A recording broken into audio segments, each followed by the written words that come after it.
Դե եկեք սկսենք դիմակազերծելը։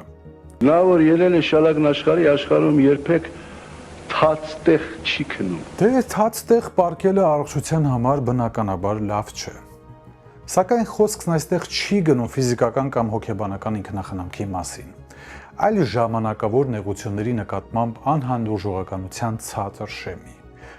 Նույնիսկ եթե ստացվի, որ հանգամանքների բերումով նրանք թաց տեղում քնեն, ապա ենթադրյալ 4 տեղում քնողների քթից բերելու ուղղությամբ աշխատելու եւ խորամանկությամբ եւ շողոքորթությամբ որևէ բան կորզելու հեռանկարով։ Այստեղ էլ ի հայտ են գալիս ճկուն խոսքը, կես ճշմարտությունները, խորամանկ ժպիտները, որովհետեւ նրանք չեն ցանկանում դժվարությանը դիմանալ, այլ գցել այն դիմացինի գրպան։ Դու գիտի թե ում հետ եւ ուր է գնում, ում մեռելին է անարցունք լալիս։